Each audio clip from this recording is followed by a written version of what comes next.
नमस्कार दोस्तों, ज्ञान मीमांसा के यूट्यूब चैनल में आप सभी का स्वागत है। आज के इस वीडियो में हम मुख्य रूप से 3 योजनाओं को पढ़ने वाले हैं। तो देखिए, 3 महत्वपूर्ण योजना है। पहला तो प्रधानमंत्री आवास योजना, उसके बाद प्रधानमंत्री ग्रामीण सड़क योजना और मुख्यमंत्री ग्रामीण सड़क योजना। इन 3 योजनाओं को हम जो है एक ही वीडियो में पढ़ने वाले हैं। इससे पहले हमने जो है मनरेगा को पढ़ लिया है, राष्ट्रीय ग्रामीण आजीविका मिशन को भी पढ़ लिया है। अगर आप इससे पहले की वीडियो को नहीं देखे हैं तो आप जाके देख सकते हैं, उसका लिंक आपको डिस्क्रिप्शन में दिया गया है। प्लेलिस्ट बना हुआ है सिस्टमेटिक से, अभी तक के 4 वीडियो डले हैं उन सभी का। तो चलिए, अभी इस वीडियो को में हम जो है सबसे पहला टॉपिक है प्रधानमंत्री आवास योजना।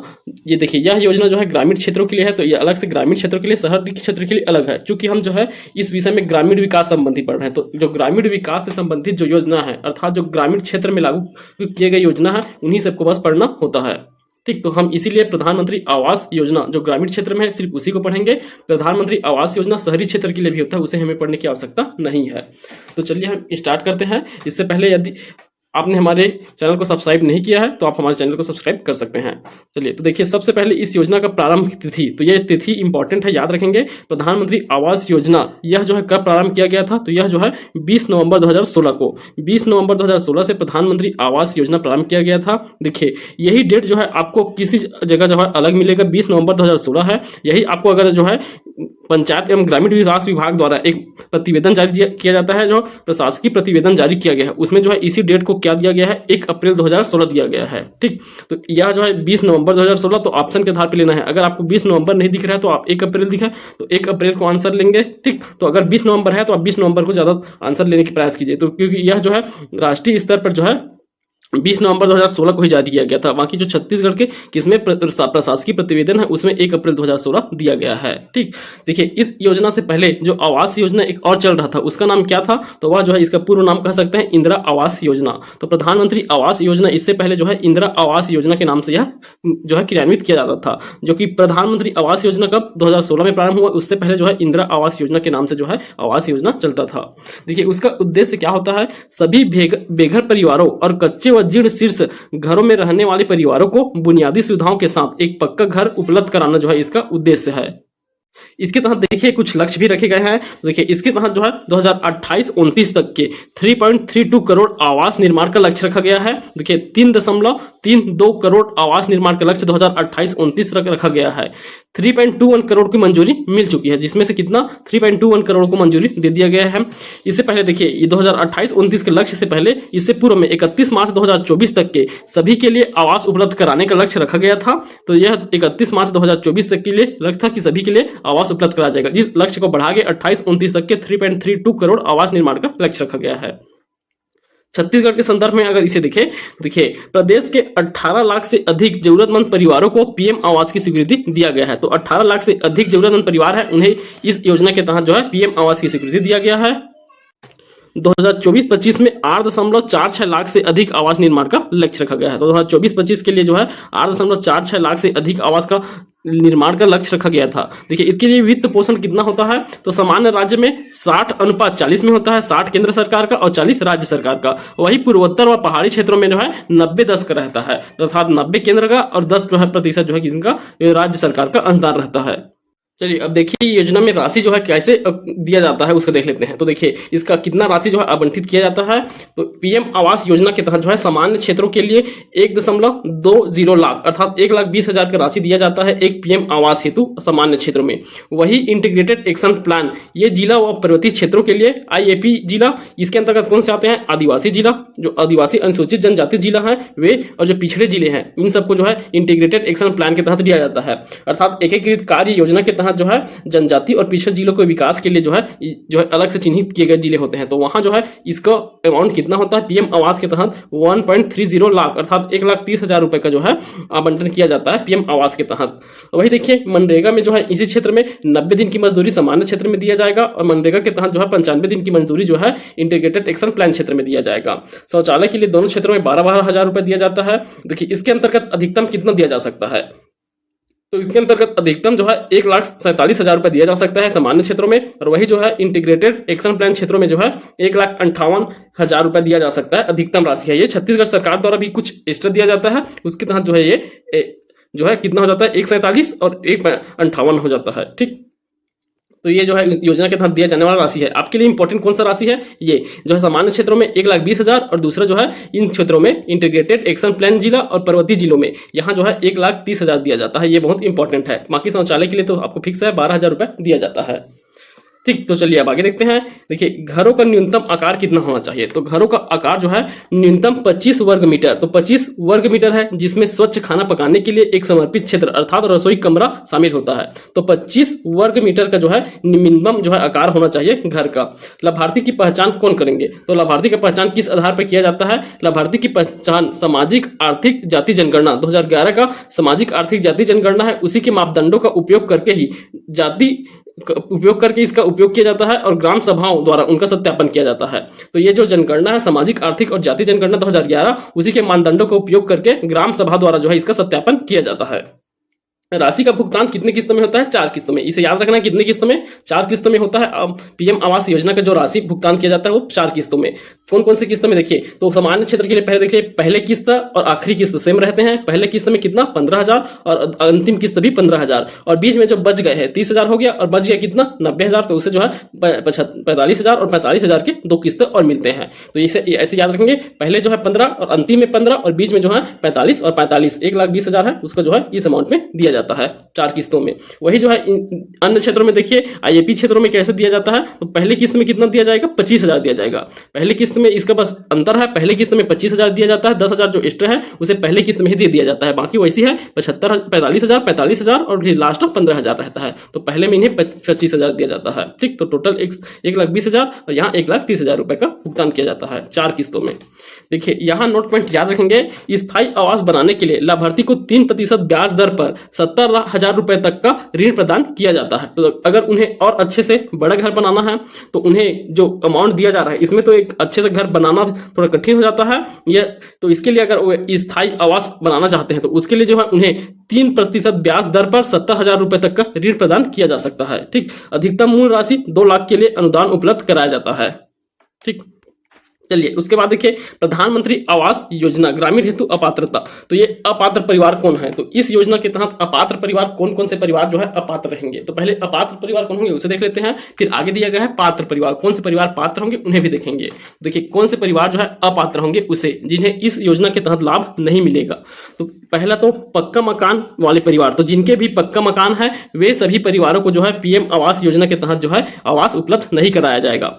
पक्की छत या पक्की दीवार वाले घरों में रहने वाले सभी परिवारों और 2 से अधिक कमरों वाले घरों में रहने वाले परिवार इससे बाहर रखा जाएगा। तो ये जो है कंडीशन है, पक्का मकान वाले परिवार को नहीं दिया जाएगा। और दूसरा देखिए स्वचालित बहिष्करण, तो स्वचालित बहिष्करण जो ऑटोमेटिक बहिष्करण कौन कौन से रहेंगे, तो ये भी अपात्र के ही हैं। तो इसके अंतर्गत सभी पॉइंट को याद रखेंगे। मोटर युक्त 2 पहिए, अगर उनके पास 2 पहिया है, 3 पहिया है, चौपहिया वाहन या मछली पकड़ने का नाव है, तब भी जो है वे इस योजना से जो है लाभान्वित नहीं हो पाएंगे। दूसरा देखिए मशीनीकृत 3 या 4 पहियों का कृषि उपकरण, तो मशीनीकृत जैसे ट्रैक्टर हो गया, थ्रेसर हो गया, तो कृषि के उपकरण है, तो ये सभी अभी हो किसी के पास तो उन्हें भी इस योजना के तहत आवास उपलब्ध नहीं कराया जाएगा। 50,000 अधिक ऋण सीमा वाले केसीसी किसान, तो किसान क्रेडिट कार्ड जो रहता है उस योजना के तहत अगर उनका जो है 50,000 से अधिक ऋण सीमा है, उनके खाते में 50,000 से अधिक ऋण लेने की क्षमता है उनके, तो उन्हें भी जो है इस योजना के तहत अपात्र कर दिया जाएगा।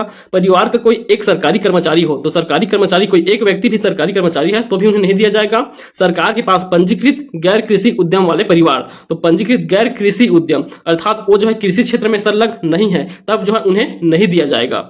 उसके बाद देखिए आयकर देने वाले, तो आयकर देने वाले परिवार अर्थात उनका जो है इनकम जो है अधिक होना चाहिए आयकर कर से, तो जो इनकम टैक्स देते हैं उससे अधिक, तो इनकम टैक्स देने वाले परिवार भी जो है इसमें शामिल नहीं होंगे। परिवार का कोई भी सदस्य जिसकी मासिक आय 10,000 रुपए से अधिक है वो भी शामिल नहीं होंगे। किसी परिवार के 10,000 रुपए से अधिक मासिक वेतन मिलता है तो वे शामिल नहीं रहेंगे। उसके बाद देखिए व्यवसाय कर देने वाले, तो व्यवसाय कर देने वाले जिनके पास रेफ्रिजरेटर हो, जिनके पास लैंडलाइन फोन हो, ये भी जो है इसके लिए अपात्र रहेंगे। 2.5 एकड़ अर्थात 2.5 एकड़ से अधिक सिंचित भूमि हो, तो 2.5 एकड़ से अधिक अगर उनके पास सिंचित भूमि हो तो भी अपात्र हैं। 2 या अधिक फसल मौसमों के लिए 5 एकड़ या अधिक सिंचित भूमि हो, तो 2 या 2 से अधिक फसल के लिए 5 एकड़ से अधिक भूमि सिंचित भूमि है तो भी वे अपात्र होंगे। एक और कंडीशन है कि कम से कम 7.5 एकड़ 7.5 एकड़ या उससे अधिक भूमि का स्वामित्व तथा कम से कम एक सिंचाई उपकरण होना चाहिए। ठीक, तो 7.5 एकड़ का एक उससे अधिक का स्वामित्व हो या कम से कम एक सिंचाई उपकरण हो तब भी वे अपात्र होंगे। तो इन 11 कंडीशन के आधार पे जो है अपात्र किए जाते हैं ऑटोमेटिक। और एक कौन सा है, पक्का मकान। तो ये 12 कंडीशन है किसी को भी पीएम आवास नहीं देने के लिए। देखिए नोट पॉइंट यहां दिया गया है, योजना अंतर्गत बजट अनुदान का केंद्रीय स्तर पर 5% निधियां आरक्षित रखी जाती हैं। तो 5% निधि आरक्षित रहते हैं। इसमें से प्राकृतिक आपदा, हिंसा और विविध व्यवस्था से संबंधित समस्याओं से प्रभावित परिवारों के पुनर्वास हेतु विशेष परियोजना स्वीकृत की जाती है। तो इस निधि में से 5% आरक्षित रखा जाता है किनके लिए, जहां प्राकृतिक आपदा हो, जहां हिंसा और विधि व्यवस्था से संबंधित समस्या से प्रभावित परिवार के लिए पुनर्वास का प्रबंध किया जा सके। ठीक, अब देखिए छत्तीसगढ़ में इसकी प्रगति देखते हैं। पीएम आवास योजना का छत्तीसगढ़ में प्रगति कहां, कब से कब तक में, अभी तक की कितना प्रगति रहा है। तो 2016 से चल रहा है यह योजना। तो 2016-17 से लेकर के 2023-24 तक के देखें इसके प्रगति को। तो वर्तमान आंकड़े के अनुसार वित्तीय वर्ष 2016-17 से 2022-23 तक के योजना अंतर्गत कुल 11,76,146 आवास निर्माण का लक्ष्य रखा गया है। याद रखेंगे 11,76,000। तो 11.76 का कितना लक्ष्य रखा गया है, जिसमें से कुल 11,76,146 आवासों की स्वीकृति दी जा चुकी है। तो सभी का स्वीकृति दिया जा चुका है, जिसमें से बना कितना है 9.4 लाख। तो 9,04,446 आवास पूर्ण हो चुके हैं और कितने जो दो बच गए हैं 2,61,147 आवास वो निर्माण अधीन है।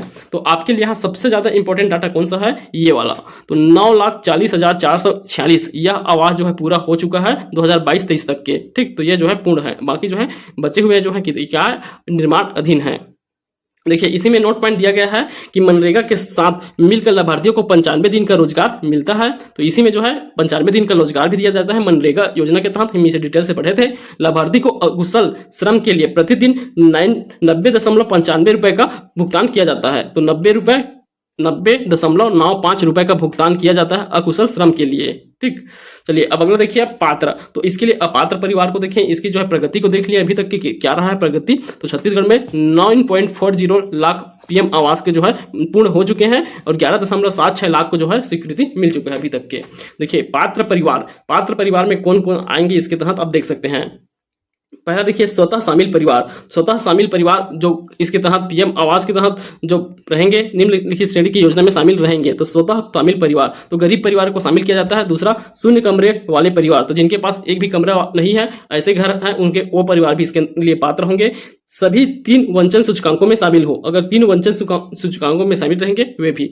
चौथा देखिए सांसद आदर्श ग्राम, रूबन मिशन अंत्योदय अंतर्गत चयनित ग्रामों के सभी पात्र एक कमरा कच्ची दीवार वाले परिवार। तो देखिए यह जो है सांसद आदर्श ग्राम चुनते हैं वह की योजना है, वही रूबन मिशन योजना है, मिशन अंत्योदय योजना। इसके तहत जो चयनित ग्राम है उनके सभी पात्र होंगे। जो एक कमरा कच्ची छत में रहने वाले परिवार हैं वे सभी जो है इसके अंतर्गत पात्र रहेंगे। तो सबसे पहले प्राथमिकता उन्हें दिया जाता है। जो आदर्श ग्राम होंगे उन सब में जो गरीब लोग हैं जिनके पास एक कमरे का कच्चा मकान है उन्हें जो है पात्र किया जाता है इसके तहत, जो है पीएम आवास के तहत। अगला देखिए योजना अंतर्गत एक से अधिक परिवारों के अपवर्जन संबंधी अंक बराबर हो तो ग्राम सभा पैरामीटर के आधार पर प्राथमिकता क्रम निम्नलिखित होगा। तो देखिए यहाँ जब चुनाव किया जाता है तो मान लीजिए कि 2 घर हैं, 2 परिवार हैं, इनके बीच जो है समान, आपको समान लग रहा है कि सभी पैरामीटर में एक समान है, तो इनके लिए जो है क्या प्राथमिकता दिया जाएगा, उसके लिए जो है प्राथमिकता की यह श्रेणी बताया गया है। तो सबसे पहला प्राथमिकता किन्हें दिया जाता है, अगर वह परिवार जो है सशस्त्र कार्यवाही में मारे गए, रक्षा, अर्धसैनिक, पुलिस बलों के कार्मिक की विधवा या निकटतम संबंधी परिवार हैं, तब उन्हें सबसे पहला प्राथमिकता दिया जाता है। अगर 2 परिवार के बीच जो है सेम अंक है, दोनों में से किसी एक को चुनना हो तब की बात है। सबसे पहले सशस्त्र रक्षा वाले सैनिक वगैरह है, पुलिस बल है, उनके जो है परिवार को दिया जाता है। दूसरा देखिए ऐसे परिवार जिनका कोई सदस्य कुष्ठ या कैंसर से पीड़ित हो या जिन्हें HIV संक्रमण हो, ऐसे परिवार को दिया जाएगा दूसरा प्राथमिकता। और तीसरा है एकल बालिका वाले परिवार, जिनके घर सिर्फ एक ही लड़की है, उन परिवार को दिया जाएगा। तीसरा है सामान्यता वन अधिकार नियम के नाम किसे ज्ञात अनुसूचित जनजाति या और अन्य पारंपरिक वनवारी या वन अधिकार की मान्यता अधिनियम 2008 से लाभान्वित परिवार है। तो जो वन क्षेत्र में निवास करते हैं या अनुसूचित जनजाति, इन्हें जो है प्राथमिकता चौथा दिया जाएगा। उसके बाद अंतिम प्राथमिकता तृतीय लिंग के लिए रहेगा, 5वां प्राथमिकता। उसके बाद जो है सामान्य वर्ग को देखा जाएगा। ठीक, तो पहले ये 5 के आधार पर प्राथमिकता दिया जाता है। चलिए अगला देखिए लक्ष्यों का निर्धारण। तो इसके तहत कितने लक्ष्य को निर्धारण किया गया है। देखिए इस योजना के तहत जो है सबसे पहला क्या है, 60% अनुसूचित जाति और जनजाति क्षेत्रों में जो है दिया गया है। तो देखिए जितना आवास बनेगा उसमें से प्रत्येक राज्य को आवंटित लक्ष्य का 60% एसटी या एससी के लिए निर्धारित किया जाना चाहिए, तो ये भी लक्ष्य रखा गया है। दूसरा है 15% जो है अल्पसंख्यकों के लिए, जहां तक संभव हो कुल निधि का 15% राष्ट्रीय स्तर पर अल्पसंख्यकों के परिवारों को लिए निर्धारित किया जाएगा। और वही तीसरा क्या है, 5% दिव्यांगजनों के लिए आरक्षित किया जाएगा, तो 5% दिव्यांगजनों के लिए आरक्षित, 60% एससी या एसटी के लिए, 15% अल्पसंख्यक के लिए, 5% दिव्यांगजन के लिए। उसके बाद जो बच गए वे जो है अन्य के लिए रह गए। ठीक, तो ये हो गया हमारा प्रधानमंत्री आवास योजना। चलिए उसके बाद देखिए प्रधानमंत्री ग्राम सड़क योजना। देखिए प्रधानमंत्री ग्राम सड़क योजना इसके प्रारंभ कब किया गया था, 25 दिसंबर 2000 को किया गया था। 25 दिसंबर 2000 को प्रधानमंत्री ग्राम सड़क योजना, ये बहुत महत्वपूर्ण योजना है। आप जहां भी गांव में देखे होंगे तो जो भी सड़क जो है जो किससे नेशनल हाईवे से जुड़ते हो या स्टेट हाईवे से जुड़ने वाले जो सड़क हैं वे जो है प्रधानमंत्री ग्राम सड़क योजना और दूसरा जो है मुख्यमंत्री ग्राम सड़क योजना, इन दो योजना के माध्यम से बनाए जाते हैं। नेशनल हाईवे और स्टेट हाईवे से जोड़ने वाले जो गाँव से बने हुए सड़क रहते हैं उन सड़कों को। ठीक, चलिए तो देखते हैं इसका प्रारंभ। तो देख लीजिए आप 25 दिसंबर 2000 को, 25 दिसंबर 2000 को इसका प्रारंभ किया गया था। इसका उद्देश्य क्या है, सभी मौसम के अनुकूल सड़कें बनाना जो ग्रामीण क्षेत्रों को जोड़ेगी। तो सभी मौसमों के अनुकूल अर्थात बारिश में भी जो है सड़क चलने लायक रहे, इसलिए जो है यहाँ डामर रोड बनाया जाता है। असंबद्ध बसावटों को एकल 12मासी सड़कों से जोड़ना, तो असंबद्ध जो बसाहट है, आबादी वाले क्षेत्र है जो सड़क नहीं होने के कारण शहरों से जो है दूर रहते हैं, तो उन्हें भी जोड़ने के लिए जो है बनाया जाता है प्रधानमंत्री ग्राम सड़क योजना के तहत।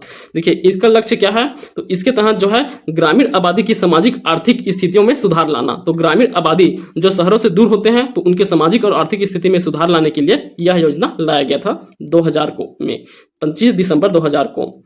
चलिए इसके अंतर्गत वित्त पोषण को अगर देखें हम तो यह पूर्व में पूरी तरह केंद्र सरकार द्वारा वित्त पोषित हो। तो जब योजना प्रारंभ किया गया था उस दौरान जो है यह केंद्र सरकार के द्वारा पूरा 100% जो है वित्त पोषित हुआ करता था। परंतु देखिए नवंबर 2015 के दौरान 14वें वित्त आयोग ने केंद्र प्रायोजित योजनाओं के युक्तिकरण पर मुख्यमंत्रियों के उप समूहों की सिफारिश के बाद, तो जो 14वां वित्त आयोग है उसके सिफारिश के बाद जो है इसे जो है बांट दिया गया है। जो वित्त पोषण है उसे राज्य और केंद्र सरकार दोनों में, तो केंद्र सरकार का कितना प्रतिशत, 60% योगदान है और राज्य सरकार का 40%। कब से, नवंबर 2015 से 14वें वित्त आयोग की सिफारिश पर जो है यह निर्णय लिया गया है। तो अभी वर्तमान में केंद्र सरकार का 60% और राज्य सरकार का 40% है इस योजना के तहत। अब देखिए इसमें प्राथमिकता दिया जाता है, तो प्राथमिकता सबसे पहले प्रथम प्राथमिकता किन्हें दिया जाएगा, तो सभी 1000 या उससे अधिक बसाहटी मैदानी क्षेत्रों को, सभी 1000 या उससे अधिक बसाहटी मैदानी क्षेत्रों में जहां 1000 से अधिक जनसंख्या हो इन क्षेत्रों को वही, और क्या दिया जाता है मैदानी क्षेत्र के लिए, वही पहाड़ी क्षेत्र में 5000 या उससे अधिक जो आबादी वाले क्षेत्र हैं उन्हें दिया जाता है। दूसरी प्राथमिकता 500 या अधिक बसाहटी मैदानी क्षेत्रों को और 250 या अधिक बसाहटी पहाड़ी क्षेत्रों के लिए है। और तृतीय जो है सभी मुख्य मार्गों का उन्नयन करना, तो सभी मुख्य मार्ग है उनके लिए जो है उन्नयन करना, उनसे जोड़ना। चतुर्थ में फिर अंतिम क्या है, सभी संपर्क मार्गों, तो लिंक रूट है उनका जो है उन्नयन करना। तो ऐसे जो है प्राथमिकता रहता है। सबसे पहले आबादी के आधार पर 1000 से, उसके बाद उसी का जो है मैदानी क्षेत्र में 1000 है, वो पहाड़ी क्षेत्र में 500 है। जब दूसरे में प्राथमिकता मैदानी क्षेत्र में 500 और पहाड़ी क्षेत्र में 250 का रहेगा। ठीक, तो ये जो है प्राथमिकता का क्रम है। उसके बाद देखिए प्रधानमंत्री ग्रामीण सड़क योजना के चरण, तो इसके तहत चरण के लिए देख लीजिए सबसे पहला चरण जो है दिसंबर 2000 में प्रारंभ किया गया था। 25 दिसंबर 2000 को जब प्रारंभ किया गया था योजना, तब इसका प्रथम चरण में क्या क्या हुआ था देखिए। तो पहला इसका उद्देश्य था असंबद्ध बस्तियों को हर मौसम में सड़क कनेक्टिविटी प्रदान करना। जो हम पहले उद्देश्य देखे हैं वही उद्देश्य था। जो बस्तियां हैं जो संबंध नहीं है किसी सड़क से, उन्हें जो है सड़क से कनेक्टिविटी प्रदान करना। मैदानी क्षेत्रों में 500 आबादी तथा आदिवासी पहाड़ी क्षेत्रों में 250 आबादी वाले ग्रामों को में सड़क निर्माण करना इसका उद्देश्य है। इसके तहत लक्ष्य रखा गया है खेत से बाजार कनेक्टिविटी सुनिश्चित करना। तो खेत से जो है बाजार तक की कनेक्टिविटी को सुनिश्चित करना, अर्थात गांव से जो है शहर तक की कनेक्टिविटी को जोड़ना जो है इसका लक्ष्य था।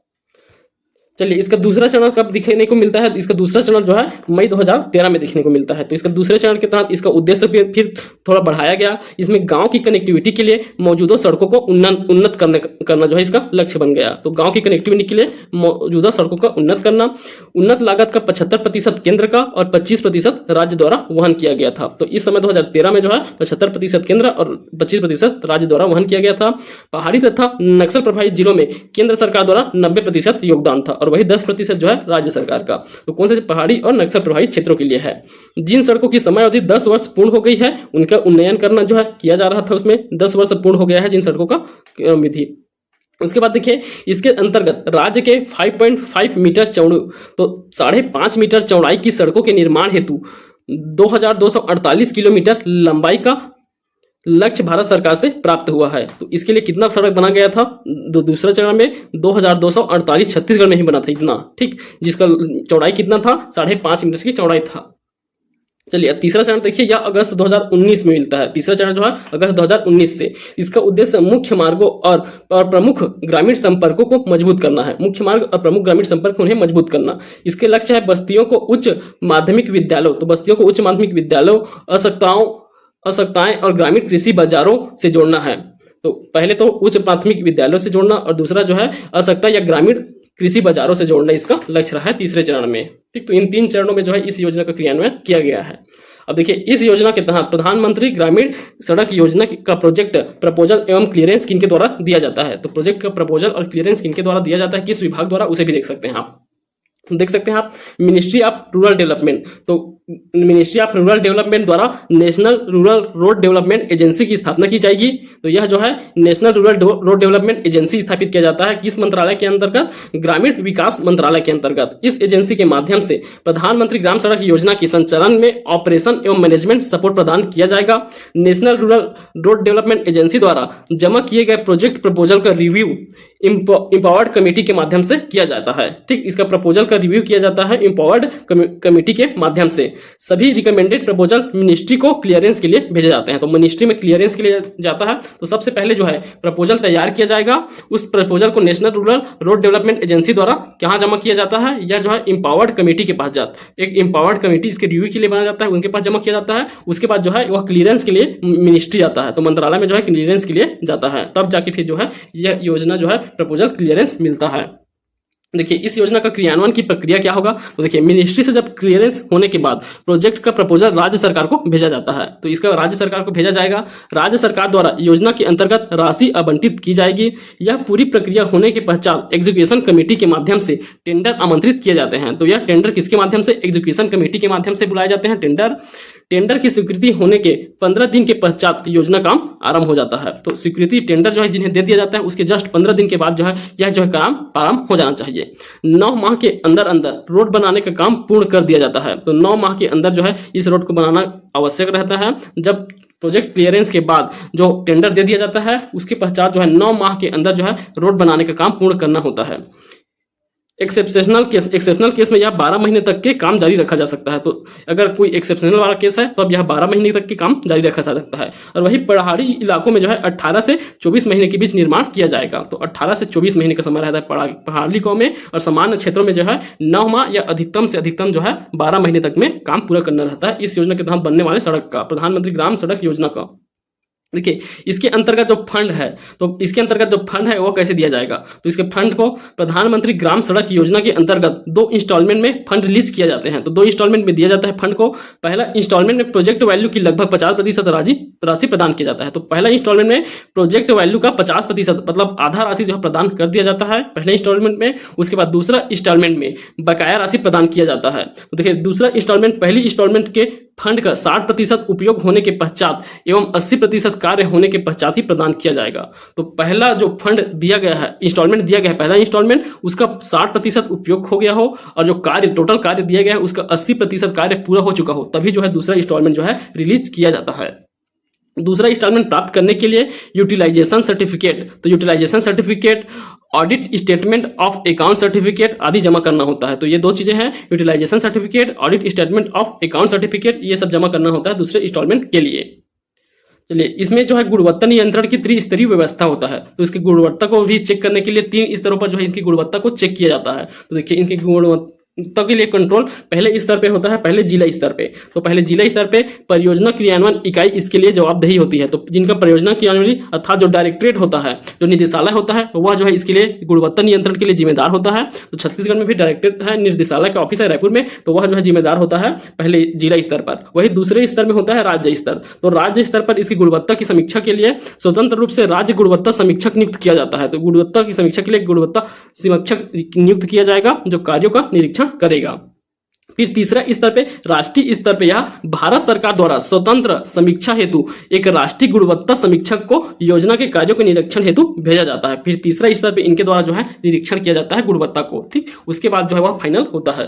अब देखिए योजना अंतर्गत सड़कों के रख रखाव की व्यवस्था। अब देखिए एक बार सड़क बन गया, उसका कंप्लीट हो गया, अब उसके रख रखाव की व्यवस्था भी करना रहता है। अगर बीच में जो है किसी प्रकार का कुछ खराब होता है रोड, तो उसके लिए फिर से उसका निर्माण कैसे किया जाएगा, तो उसके लिए रख रखाव के लिए जो है व्यवस्था में जो निर्मित सड़क का रख रखाव 5 वर्षों तक के, तो 5 वर्ष तक का निर्माण हेतु अनुबंध ठेकेदार द्वारा किया जाता है। तो जो ठेकेदार उसको बनाया है वही जो है 5 वर्ष तक उसके रख रखाव देखेगा। अगर 5 वर्ष में उसमें किसी भी प्रकार का कोई टूट रहा है रोड, तो उसको फिर से रिपेयरिंग करने का काम जो है उस ठेकेदार का ही रहेगा, ठीक। छत्तीसगढ़ ग्रामीण सड़क विकास अभिकरण द्वारा उक्त सड़कों का रख रखाव अनुबंधित ठेकेदार पश्चात किया जाता है। तो ठेकेदार के बाद ही किया जाएगा पहले, उसके बाद जो है इसके द्वारा छत्तीसगढ़ ग्रामीण सड़क विकास अभिकरण द्वारा किया जाएगा। पहले ठेकेदार, उसके बाद 5 वर्ष के बाद जो है छत्तीसगढ़ ग्राम सड़क विकास अभिकरण द्वारा किया जाएगा। चलिए, छत्तीसगढ़ में गुणवत्ता अच्छी पाई गई है, तो कब कब जो है अच्छी गुणवत्ता पाई गई है आप देख सकते हैं। छत्तीसगढ़ में सड़कों की गुणवत्ता संतोषप्रद सड़क जो है कब रहे हैं 2022-23 में 98% जो है अच्छी गुणवत्ता वाले सड़क थे, वही 2023-24 में जो है 100% अच्छी गुणवत्ता वाले हैं, ठीक। तो देखिए सड़क के मामले में छत्तीसगढ़ की गुणवत्ता के मामले में राष्ट्रीय स्तर पर राज्य गुणवत्ता श्रेणी में छत्तीसगढ़ प्रथम स्थान पर है। तो इसे याद रखेंगे, बहुत इंपॉर्टेंट पॉइंट है। तो जो प्रधानमंत्री ग्राम सड़क योजना के तहत बनने वाली सड़क है उसके गुणवत्ता में राष्ट्रीय स्तर पर छत्तीसगढ़ प्रथम स्थान पर है, ठीक। देखिए प्रधानमंत्री ग्राम सड़क योजना की विशेषता, तो इसका विशेषता क्या क्या है आप देख सकते हैं। योजना का क्रियान्वयन हेतु राज्य स्तर पर छत्तीसगढ़ ग्रामीण विकास अभिकरण कार्यरत है। एक मुख्य कार्यपालन अधिकारी है, 5 मुख्य अभियंता कार्यरत है इसके अंतर्गत, इसी अभिकरण के अंतर्गत। तो देखिए ये छत्तीसगढ़ ग्रामीण विकास अभिकरण है, ग्रामीण विकास अभिकरण, इसमें एक मुख्य कार्यपालन अधिकारी होते हैं, 5 मुख्य अभियंता चीफ इंजीनियर होते हैं, राज्य स्तर पर केंद्रीय प्रयोगशाला है तथा 34 चलित सामग्री परीक्षण प्रयोगशाला है। तो चलित सामग्री परीक्षण प्रयोगशाला अर्थात चलित गाड़ी के माध्यम से जो है वह उसका परीक्षण करने जाते हैं। सड़कों की गुणवत्ता का नियमित परीक्षण किया जाता है। छत्तीसगढ़ के प्रत्येक जिले में जिला स्तरीय सामग्री परीक्षण प्रयोगशाला भी स्थित है। तो सभी जिलों में जो है जिला स्तर पर जो है सामग्री परीक्षण प्रयोगशाला भी स्थित है, ठीक। तो ये जो है इस योजना से संबंधित जो है जो महत्वपूर्ण तथ्य हैं वे हो गए। और वही देखिए जिला स्तर पर 38 समर्पित जिला परियोजना की इकाई भी है, 38 समर्पित जिला परियोजना इकाई है। राज्य व राष्ट्रीय गुणवत्ता समीक्षक द्वारा निरीक्षण किया जाता है वर्ष में 3 बार। तो 3 बार जो है राज्य और राष्ट्रीय गुणवत्ता समीक्षक है उनके द्वारा जो है निरीक्षण वर्ष में 3 बार किया जाता है। भारत सरकार द्वारा भेजे गए राष्ट्रीय गुणवत्ता समीक्षक द्वारा निरीक्षण में छत्तीसगढ़ गुणवत्ता बहुत अच्छी है। तो छत्तीसगढ़ की गुणवत्ता बहुत अच्छी है। वित्त पोषण 2015-16 के से अनुदान हेतु केंद्र व राज्य का योगदान। तो अब 2015-16 में जो 14वें वित्त आयोग है उसके सिफारिश के पश्चात इसका वित्त पोषण का इस रेशियो आप देख सकते हैं, हम पहले भी चर्चा किए हैं। सामान्य में क्षेत्र में जो है 60% केंद्र का, 40% राज्य का, पहाड़ी मरुस्थलीय और नक्सली क्षेत्रों में है 90% और 10% है, वही पूर्वोत्तर हिमालय क्षेत्रों में जो है 90% और 10% है, ठीक।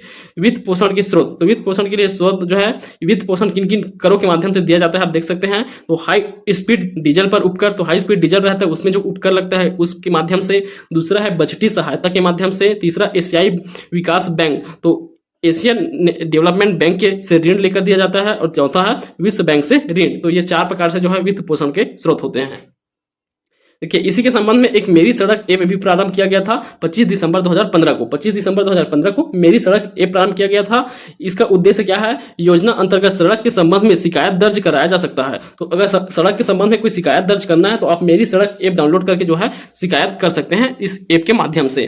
देखिए इसके माध्यम से जो है 30 नवंबर 2023 की स्थिति में प्रधानमंत्री ग्राम सड़क योजना के अंतर्गत कार्यों की प्रगति को देखें तो सड़क की संख्या कितना हुआ है, स्वीकृति देखिए 8,538 सड़कों की स्वीकृति मिला है, जिसमें से पूर्ण कितना हो चुका है 8,276 सड़क जो है पूर्ण हो चुके हैं। जिसकी लंबाई देखिए तो स्वीकृति लंबाई है 42,518 किलोमीटर, जिसमें 40,327 किलोमीटर पूर्ण हो चुका है। और पुल जो है 458 पुलों की स्वीकृति मिला है, जिसमें से 363 पुल बन चुके हैं। इसके तहत देखिए राशि 16,420 करोड़ स्वीकृत किए गए हैं, जिसमें से 15,278 करोड़ जो है प्रदान किए जा चुके हैं।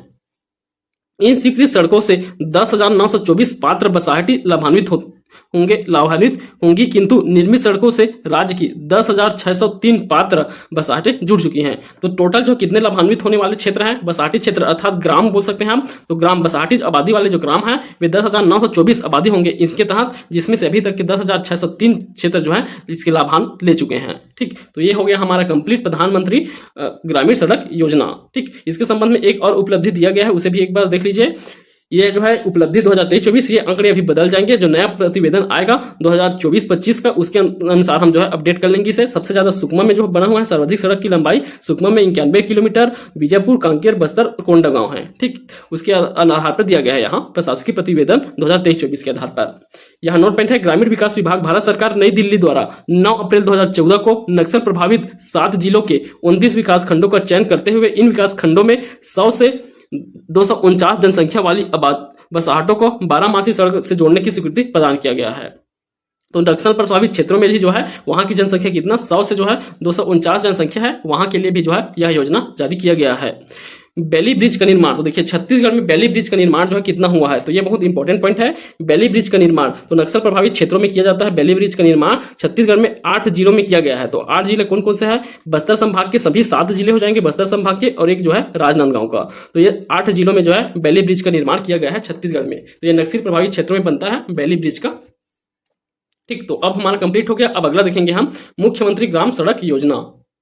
तो चलिए देखते हैं अभी मुख्यमंत्री ग्राम सड़क योजना को। इसका प्रारंभ कब किया गया था, 23 अप्रैल 2011 से। तो 23 अप्रैल 2011 से मुख्यमंत्री ग्राम सड़क योजना चल रहा है। इसका उद्देश्य है ऐसा गांव जो प्रधानमंत्री ग्राम सड़क योजना में शामिल नहीं है। तो जो गांव जो है प्रधानमंत्री ग्राम सड़क योजना में शामिल नहीं है, वहां पक्की सड़क एवं नाली का निर्माण करना इसका उद्देश्य है। वह मुख्यमंत्री ग्राम सड़क योजना के माध्यम से कराया जाता है। जहां प्रधानमंत्री ग्राम सड़क योजना के तहत शामिल नहीं है वहां। देखिए छत्तीसगढ़ में वर्तमान में योजना के अंतर्गत प्रदेश के सामान्य जिलों के सामान्य विकास खंडों के 250 या उससे अधिक जनसंख्या के बिना जुड़ी बसाहटों को 12 मासी डामरीकृत सड़कों के माध्यम से मुख्य सड़कों से जोड़ते हुए सड़क संपर्क का उपलब्ध कराना। तो ये भी डामरीकृत बनता है, या इसी के अंतर्गत जो है सीमेंट कंक्रीट वाला भी बनता है, सीसी रोड भी बनता है, सीमेंट कंक्रीट वाला रोड भी बनता है। ये मुख्यमंत्री ग्राम सड़क योजना के माध्यम से बनता है। इसकी शुरुआत कब कहां से किया गया था, राजनांदगांव से। तो सबसे पहले 23 अप्रैल 2011 को यह राजनांदगांव से शुरुआत किया गया था इस योजना का। योजना की प्रगति क्रियान्वित एजेंसी छत्तीसगढ़ ग्रामीण सड़क विकास अभिकरण के माध्यम से किया जाता है। तो इस योजना का क्रियान्वयन किस एजेंसी के माध्यम से किया जाता है, तो छत्तीसगढ़ ग्रामीण सड़क विकास अभिकरण के माध्यम से किया जाएगा। देखिए सड़क की स्थिति, सड़कों की स्थिति देखिए, तो सड़कों की चौड़ाई कितना होता है, तो 7.5 मीटर का 7.50 मीटर की चौड़ाई, जिसमें से 3.75 मीटर डामरीकृत सड़क होगा या कंक्रीट सड़क होंगे। तो डामरीकृत या कंक्रीट सड़क होंगे 3.75 मीटर, बाकी जो है कच्ची सड़क रहता है 7.50 मीटर में से। जहां भूमि की चौड़ाई कम हो वहां 7.5 मीटर के स्थान पर 6 मीटर चौड़ाई की सड़क एवं पुल पुलिया का निर्माण किया जाएगा। तो देखिए 7.5 मीटर तो टारगेट रखा गया है जहां क्षेत्र स्थित है, और जहां कम है वहां 6 मीटर में भी जो है चौड़ाई में सड़क बनाए जाते हैं। ठीक, जिसमें से देखिए अगर मान लीजिए ये जो है टोटल कितना 7.5 मीटर चौड़ा है, तो इसमें का डामरीकृत कितना हुआ रहता है, ये हिस्सा जो बीच का हिस्सा रहता है रोड, वह जो है डामर रोड है, तो वह जो है कितना 3.75 मीटर रहेंगे। ठीक, चलिए इसके तहत स्वीकृत कार्य, तो इसके लिए स्वीकृत कार्य सड़कों की संख्या 1802 स्वीकृत कार्य हैं। सड़कों की लंबाई 5495 किलोमीटर, व्यय राशि अभी तक के 2853 करोड़। तो सड़कों की संख्या आप याद रखेंगे, और इसकी लंबाई 1802 सड़कों की संख्या 5495 किलोमीटर की लंबाई है। अभी तक 2023 तक के नवंबर 2023 तक के इसमें व्यय एवं पूर्ण, तो कितना व्यय किया गया है, तो सड़कों की संख्या कितना पूर्ण हो चुका है, 1727 पूर्ण हो चुका है, और इसकी लंबाई कितना 4830 किलोमीटर लंबाई पूरा हो चुका है, और 220 करोड़ का व्यय भी किया जा चुका है। वित्त व्यवस्था तो राज्य पोषी योजना है ये, तो राज्य सरकार द्वारा पोषित योजना है। तो इसके देखिए इसमें का 20% जो है राज्य का अंश होता है, और 80% को नाबार्ड से ऋण लिया जाता है। तो नाबार्ड जो है ग्रामीण क्षेत्रों के विकास के लिए बनाया गया बैंक है, ग्रामीणों को बैंक कहा जाता है नाबार्ड को। तो यह जो है 80% वित्त जो है यहाँ से ऋण लिया जाता है, और 20% जो है राज्य सरकार का अंशदान रहता है। ठीक, देखिए इस योजना के तहत मुख्यमंत्री ग्राम सड़क योजना के तहत 2023-24 तक सर्वाधिक लंबाई सड़कों का निर्माण किया गया है। तो देखिए सुकमा में सर्वाधिक किया गया है 10.85 किलोमीटर का, दूसरा बेमेतरा में 7 किलोमीटर, दुर्ग में 0.8 किलोमीटर, और महासमुंद में 0.25 किलोमीटर का। तो सर्वाधिक इसमें भी जो है सुकमा जिले में किया गया है। चलिए अब अगला देखिए, इसी योजना के तहत एक है मुख्यमंत्री ग्राम गौरव पथ योजना। तो मुख्यमंत्री ग्राम गौरव पथ योजना ये क्या है, आप देखिए इसका प्रारंभ जो है 2012-13 में लागू किया गया था। तो इस योजना को 2012-13 में किया गया था। तो इसका भी वित्त व्यवस्था सेम उसी के समान है। मुख्यमंत्री ग्रामीण सड़क योजना के तहत नाबार्ड से ऋण 80% और 20% राज्य सरकार का अंशदान रहता है। इसका प्रारंभ कब किया गया था, याद रखना है आपको, गौरव पथ योजना है, मुख्यमंत्री गौरव पथ योजना 2012-13 से। यह एक राज्य पोषित योजना है, तो राज्य सरकार द्वारा चालू किया गया है। इसका उद्देश्य ऐसे ग्राम जहां पर कीचड़ एवं धूल मिट्टी की समस्या है वहां पक्की सीमेंट कंक्रीट सड़क पर एवं नाली निर्माण करना। देखिए इस योजना के तहत जो है मुख्यमंत्री ग्राम गौरव पथ योजना के तहत जो है जो सीसी रोड बनते हैं, सीमेंट कंक्रीट सड़क एवं नाली, जो नाली और सीसी रोड बनते हैं उसका निर्माण जो है इस योजना के तहत किया जाता है मुख्यमंत्री ग्राम गौरव पथ योजना के माध्यम से। ठीक है, इसमें प्रावधान क्या है, तो न्यूनतम 200 मीटर या अधिकतम 500 मीटर की लंबाई की 6 मीटर चौड़ाई सड़क जिसमें 4 मीटर चौड़ाई का कंक्रीट मार्ग तथा सड़कों के दोनों तरफ 0.5 मीटर का खरंजा एवं 0.5 मीटर चौड़ाई की वी आकार की नाली बनाई जाती है। ठीक, इसके अंतर्गत कौन से क्षेत्र होंगे, इसमें मिनिमम 200 मीटर और अधिकतम 500 मीटर की लंबाई की सड़क बनाए जाते हैं जिसका चौड़ाई कितना रहेगा, 6 मीटर की चौड़ाई रहेगा, जिसमें से 2 मीटर क्या रहेगा, 2 मीटर जो है कंक्रीट मार्ग से बना, 4 मीटर जो है कंक्रीट। तो ये देखिए 6 मीटर की अगर चौड़ाई है, इसमें से 4 मीटर को हम क्या करेंगे, ये से कंक्रीट से बनाएंगे, 4 मीटर को कंक्रीट से। और देखिए इसके 0.5 मीटर पर क्या बता, दोनों तरफ जो है क्या 0.55 से अर्थात 1 मीटर इसमें भी कवर हो जाएगा खरंजा, और वही 0.5 मीटर की चौड़ाई की एक साइड में कम से कम जो है वी आकार का नाली बनाया जाएगा। तो नाली भी इसी के तहत बनाया जाता है। अनिवार्य शर्त क्या है, इस योजना के अंतर्गत कम से कम एक तरफ नाली निर्माण का आवश्यक है। तो इसके लिए एक तरफ नाली निर्माण करना आवश्यक होता है। इस योजना के तहत बनने वाले जो सड़क है, सीसी रोड और नाली जो बनते हैं इसके तहत नाली बनवाना अनिवार्य होता है।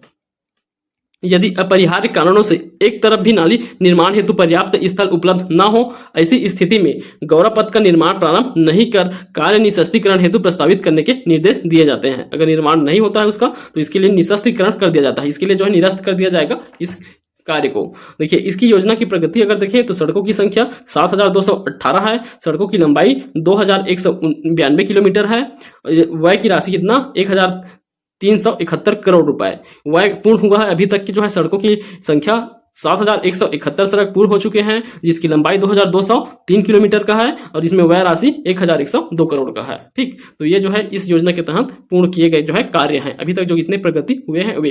तो देखिए यहाँ तक कि हमने पढ़ लिया जो है प्रधानमंत्री ग्राम सड़क योजना, मुख्यमंत्री ग्राम सड़क योजना दोनों को भी। देखिए अगला वीडियो में हम पढ़ेंगे स्वच्छ भारत मिशन, तो स्वच्छ भारत मिशन को अगले वीडियो में पढ़ेंगे और एक टॉपिक और है उसे पढ़ेंगे, उसके बाद जो है हमारा ये सेकेंड चैप्टर कंप्लीट हो जाएगा। यदि आपको वीडियो पसंद आया तो वीडियो को लाइक कीजिए और चैनल को सब्सक्राइब कीजिए। धन्यवाद।